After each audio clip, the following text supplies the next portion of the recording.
Tato tomo tulak tak? Mundur.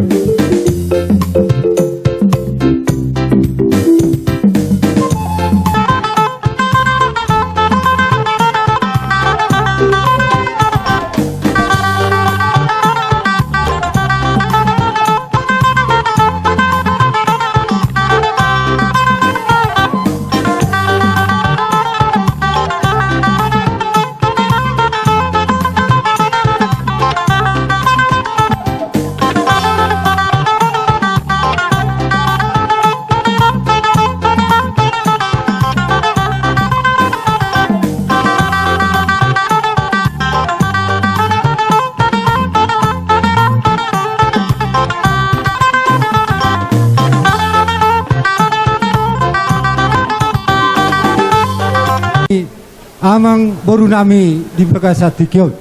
Jadi di Pagasatikyo itu wah sehali makata memahami nomor sana. Nauli tulang. Mengengo kita di Partikiang. Oh. Mulate. Jadi di Tikot itu adong dodison huwa kami ulos siga jang rabu. Oh, lu tulang. Jadi songon dalam nami doon mangidaw tutu hatai di hamuna saluhuna keluarga besar. Poparan ni inang amang boru namion asa marhiteo tutu dileo di hamuna lasni roha dohot akka pas-pasuna na gudangi. Oh, lu tulang. Sok-sok ni manang diakanaw poso dohot manggabi na sida. Jadi hatani parbuye sonero natutu madohonon firma poki bahul mapecalongan firma todibuna. Jadi mola tema dihamu tulang nami uta julu. Na parjolo ama Jeremy siagian mas banju tu jolo sautik. Amani mora siagian amani pai. Makasih. Baik kamu majolo musik na hompartusi, butima. Mulate. Moliate.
Betul. Jadi dunga di pasata musongon sati tuan salutna. Jadi dohon nami mah tutu di lasni rohanami. Tu masalah rohanami tutu jala songon matong di lasni rohamuna. Jadi songon ni natutu ma dohonon mesti tabatu ma parlingon si borok. Di bataro si dia tua sudi mahamu di parorot. Emma itu.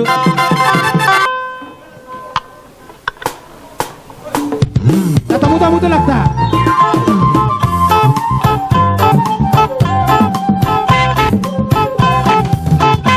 Mundur.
tabunan suhu niopung muna siang gijang. Jadi rohami dison mabuan dadak nami tuhamu di adat ulau sormatua nata patupa di wagas sadarion. Jalan naking perjulo tahun nami songo si bubun nami yang baru. Oh, lu tulang. Ubok kami don naking sikak niya menaman ludu ima boras si piritodi. Otik sadia bay batu hata manggoy pasu-basuna. Emma tutup. Firma pokin na bawal pasalongan. Asa firma to dimu hamu salu nang buru nami. Luju-luju ma nak pangamuan. Bupa sa tami uloson alemat tadi batama na masuk-masuk. Emma tutup. Jadi mangarade mahamu ang buru. Oh, lu tulang. Mola tema dihamu bona tulang nami tabunan. Jadi nama jalo ulos sian bona tulang tabunan na perjolo anak ama mora siagian di jolo mewakili Saboro Pu Clementin Simajutak mewakili na Martino Dohon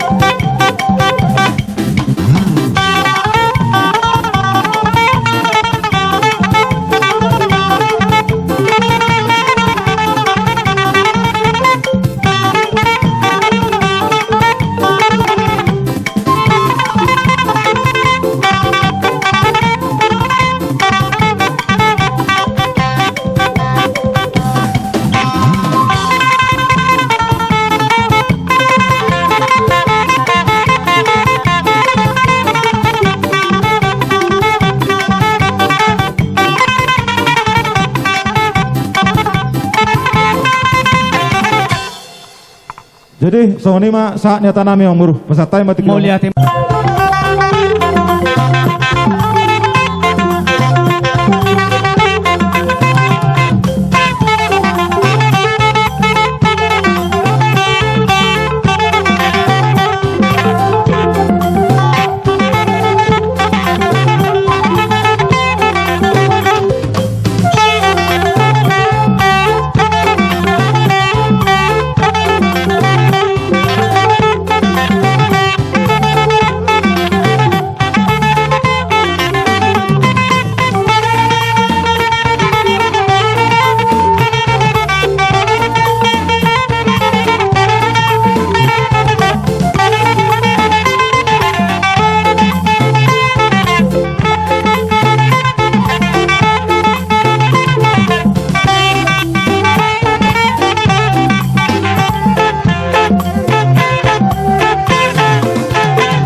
saku ni akan nauli naringkan amang baru dison di patu pahami do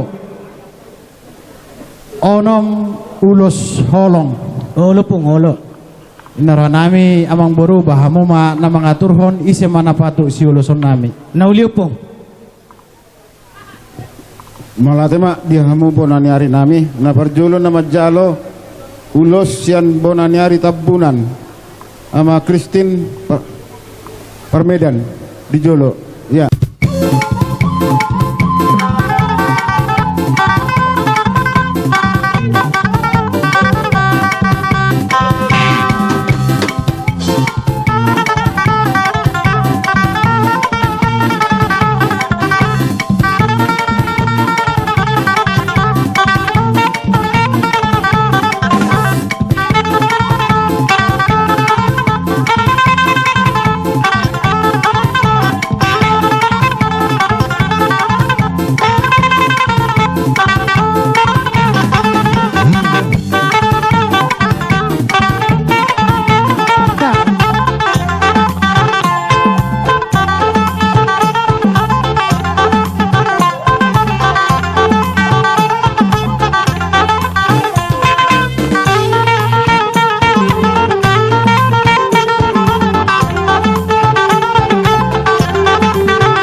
Sungan di mana po yung pasat tami ito lang.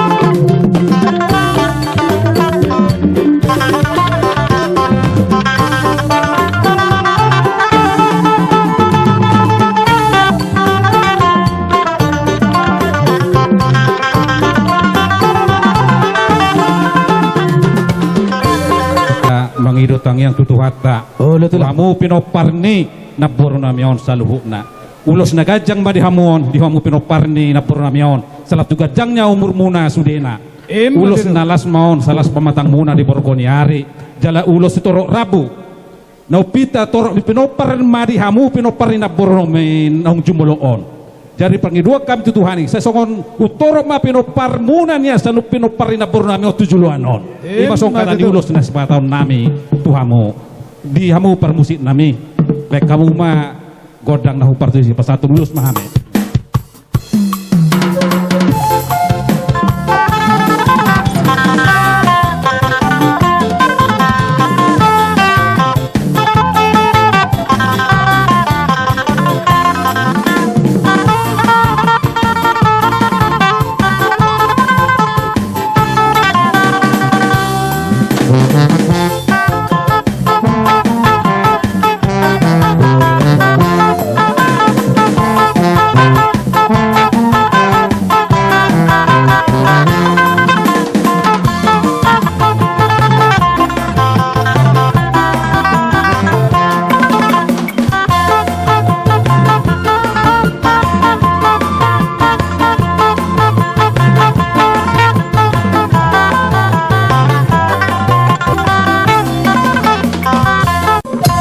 Melati tak?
Ulus nagajang, ulus palas roha, las marohamun majak konon, ulus nagajang, gajang ma barita gabi, bajang barita horas dihamun sa dahu pinoparin na boro namion. Ima si dohonon nami asa, mengarari mahamu sesuai dohot konsep muna isema napatus menjalo ulus yan hami hula-hula siya turi. Muti Pak Melati. Melati matulang. Malate ma di hula-hula na po sa turi, na parjolo na dapat ulos, ama Kristin Siagian, Parmedan, di Jolo, na mangimut, mewakili Martino Dohon, ama ni Paima manang ojak, ojak.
Dihamu pemurun nami siagian Ulo raja nami.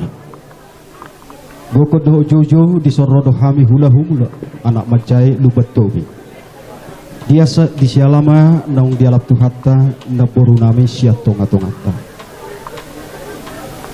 Amang boru na boru takas taboto ay dangadong hutan hot di Portibion di Banua Gijang do hutan hot rodi saliling. Ulo tulang. 85 tahun na boru namion di pasu-pasu tuhatta.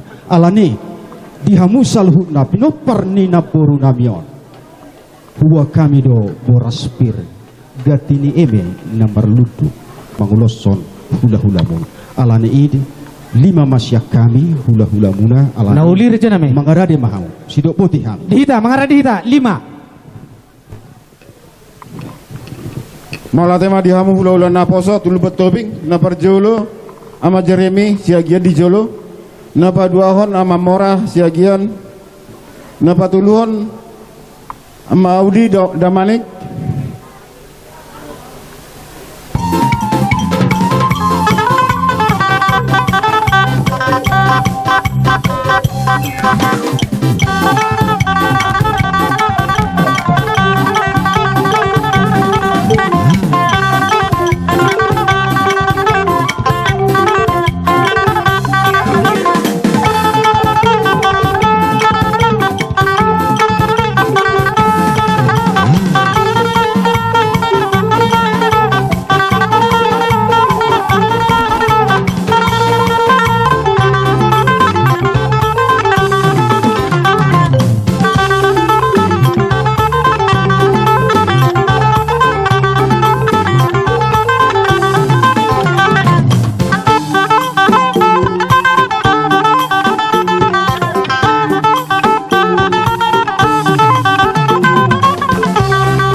Neng Roma hula-hulai raja nami raja ini Siregar. Beda mang ma musik panumunumani.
Wow kami pasahaton marhide ulo sitoro rabu. Baik damang mak godang na ribu-ribu.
Imana boy Raja Nami.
Pasahat pasu-pasu hamu pamurun nami sa luuna na pinopar ni naburo nami on. Nauli amang buru. Alani na Raja amang Nami. buru. Songon nong tahaday na roha mo madapot to kami. Asa upasahat kami matuamu patudo kamu ma isi manang suluson nami asa roha mi pasahaton songon dalan ni pasu-pasu nami lama masuk-masuk amu. Kamu ni mamur 3 Raja Nami 5 Mulyate. Molate mak dihamu hula-hula na posol lubat tobing. Jadi